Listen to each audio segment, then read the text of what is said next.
चढ़ती कला fast news. नमस्कार, मैं रचना शर्मा चढ़ती कला टाइम टीवी देख रहे सभी दर्शकों का स्वागत करती हूं। आप देख रहे हैं फास्ट न्यूज।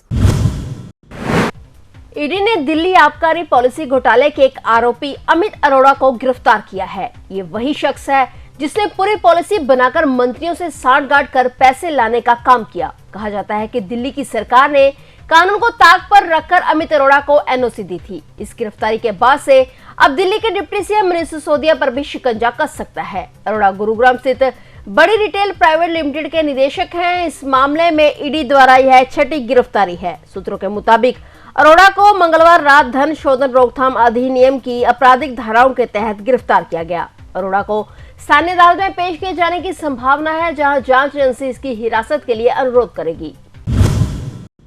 गुजरात में कल होने जा रहे पहले चरण के चुनावों को देखते हुए चुनाव आयोग ने अपनी तैयारियों को पूरा कर लिया है। चुनाव आयोग ने पहले चरण की तैयारियों को लेकर कहा कि पोलिंग स्टाफ की ट्रेनिंग सहित सभी जरूरी तैयारियां की जा चुकी हैं। साथ ही ईवीएम की आज से रिसीविंग शुरू हो रही है, जहां से उन्हें पोलिंग स्टेशन भेजा जाएगा। पोलिंग स्टेशन के बाहर सुरक्षा बलों की तैनाती भी की जा चुकी है। बता दें कि गुजरात में विधानसभा चुनाव के लिए 2 चरणों में 1 और 5 दिसंबर को मतदान होगा और वोटों की गिनती हिमाचल प्रदेश के साथ ही 8 दिसंबर को होगी। गुजरात की कुल 182 सदस्य विधानसभा के लिए पहले चरण में 89 सीटों पर और दूसरे चरण में 93 सीटों पर मतदान होगा। फिलहाल गुजरात में बीते 2.5 दशक से भारतीय जनता पार्टी की सरकार है और इस बार आम आदमी पार्टी की एंट्री से त्रिकोणीय मुकाबले की उम्मीद है। बहरहाल मौजूदा गुजरात विधानसभा का कार्यकाल अगले साल 18 फरवरी को समाप्त हो जाएगा। गुजरात विधानसभा चुनाव से पहले केंद्रीय गृह मंत्री अमित शाह ने आम आदमी पार्टी और कांग्रेस पर जमकर निशाना साधा। शाह ने गुजरात विधानसभा चुनावों में आम आदमी पार्टी की चुनौती को तवज्जो न देते हुए दावा किया कि अरविंद केजरीवाल के नेतृत्व वाली पार्टी शायद अपना खाता भी नहीं खोल पाएगी। उन्होंने कहा कि भारतीय जनता पार्टी की राज्य इकाई द्वारा कट्टरपंथी विरोधी प्रकोष्ठ स्थापित करने की घोषणा एक अच्छी पहल है, इस पर केंद्र और अन्य राज्य विचार कर सकते हैं।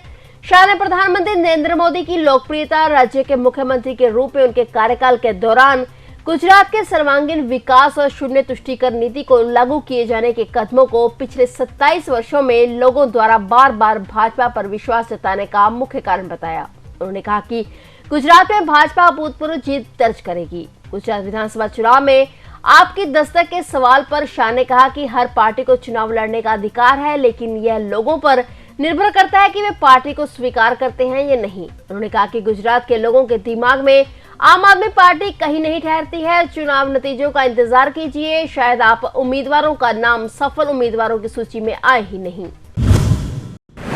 फिरोजपुर भारत पाक बॉर्डर की दोनों तैलू मल के एरिया में अमृतसर के पुलिस द्वारा बीएसएफ के सहयोग से 5 असॉल्ट, 5 पिस्तौल और 9 मैगजीन के अलावा 13 किलो हेरोइन बरामद की गई है। उक्त जानकारी पंजाब के डीजीपी गौरव यादव ने ट्वीट करके दी। उन्होंने लिखा कि पंजाब पुलिस और बीएसएफ के साझा ऑपरेशन दौरान फिरोजपुर से हथियार बरामद किए गए हैं। मुख्यमंत्री भगवंत मान के दिशा निर्देशों के अनुसार पंजाब पुलिस राज्य को सुरक्षित रखने के लिए वचनबद्ध है। बताया जाता है कि बीएसएफ के 136 बटालियन के एरिया में ये हथियार गुरजट नामक किसान के खेतों में मिले हैं तथा ये हथियार पाकिस्तान से भेजे गए हैं। फिलहाल पुलिस और बीएसएफ द्वारा सर्च अभियान जारी है। पंजाब कैबिनेट की अहम बैठक दिसंबर महीने में होने जा रही है। यह मीटिंग 12 दिसंबर 2022 दिन सोमवार दोपहर 12 बजे रखी गई है, जो कि पंजाब सिविल सचिवालय में होगी। इस मीटिंग का नेतृत्व मुख्यमंत्री भगवंत मान द्वारा किया जाएगा। मीटिंग दौरान पंजाब के अलग अलग मुद्दों को लेकर विचार विमर्श किए जाने की संभावना है। इससे पहले हुई कैबिनेट मीटिंग दौरान पंजाब सरकार द्वारा पुरानी पेंशन स्कीम को हरी झंडी दी गई थी। Live in partner Shraddha Walker की निर्मम हत्या करने वाले आफताब ने पॉलीग्राफ टेस्ट में कई चौंकाने वाले खुलासे किए हैं। सूत्रों के हवाले से मिल रही खबर के मुताबिक आफताब ने पॉलीग्राफ टेस्ट में कबूल किया है कि उसने श्रद्धा की हत्या की। साथ ही उसने कहा कि उसे हत्या का कोई अफसोस नहीं है, अगर फांसी भी हो जाए तो कोई गम नहीं। उसने बताया कि श्रद्धा की हत्या फ्लैट में ही की गई थी। अधिकारियों ने मंगलवार को सोना में दमदमा झील के पास गायक दलेर मेहंदी के फार्म हाउस को सील कर दिया है। जानकारी के अनुसार दलेर मेहंदी समेत 3 लोगों के फार्म हाउस को सील कर दिया गया है। इस संबंधी जानकारी गुरुग्राम के नगर नियोजन विभाग के एक वरिष्ठ अधिकारी ने दी। उन्होंने जानकारी देते हुए बताया कि दलेर मेहंदी सहित ये तीनों फार्म हाउस अनाधिकृत थे। ये झील के जल ग्रहण क्षेत्र में बने हुए थे। इन तीनों फार्म हाउस को सील किया गया है।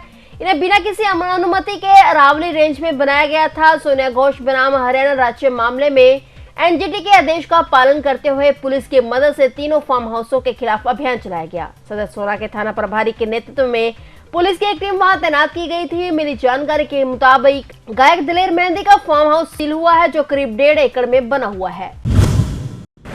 दिवंगत पंजाबी गायक सिद्धू मूसेवाला को चाहने वालों के लिए एक और बुरी खबर सामने आई है। सिद्धू मूसेवाला के गीत SYL को YouTube से हटाने के बाद अब मूसेवाला और गायक बोहेमिया द्वारा गाए एक गाने को YouTube से हटा दिया गया है। मूसेवाला और बोहेमिया द्वारा गाए गाने सेम वीव को YouTube से हटाया गया है। इस गाने को प्रशंसकों द्वारा बहुत प्यार दिया गया था और अब सर्च करने पर सेम वीव गाने की वीडियो दिखाई नहीं दे रही। दोनों ने पंजाबी इंडस्ट्री को बहुत शानदार गाने दिए हैं। इन गाने की वीडियो को जय हिंद द्वारा कॉपीराइट दावे के कवर YouTube से हटाया गया है। बताया जाता है कि जय हिंद बोहेमिया का नजदीकी दोस्तों में से एक है और दोनों ने मिलकर कुछ शानदार प्रोजेक्टों पर काम किया, पर जय हिंद ने बोहेमिया और सिद्धू मूसेवाला के गीत सेम वीव पर कॉपीराइट का दावा क्यों ठोका, इसका कारण अभी तक पता नहीं चल सका है।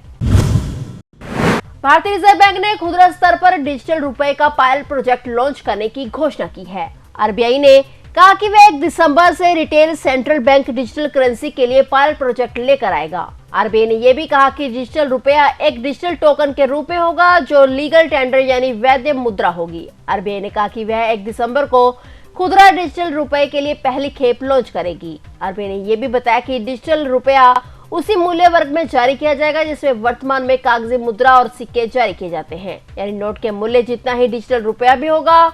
1 दिसंबर को बंद उपयोगकर्ता समूह में चुनिंदा जगह पर यह परीक्षा कराया जाएगा और इसमें ग्राहक और बैंक मर्चेंट दोनों शामिल होंगे।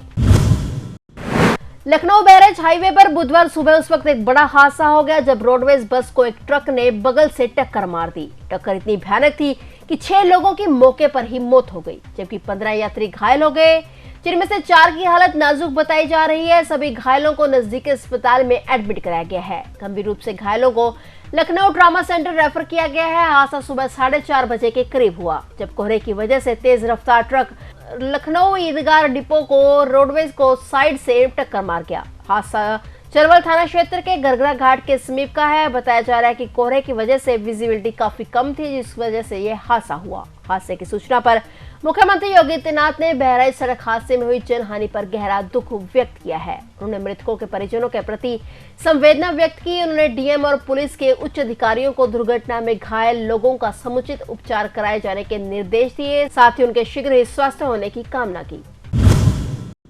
फिलहाल फास्ट न्यूज में इतना ही और नए समाचारों के साथ फिर से हाजिर होंगे। तब तक के लिए देखते रहिए चढ़ती कला टाइम टीवी और अब मुझे दीजिए इजाजत। धन्यवाद। चढ़ती कला फास्ट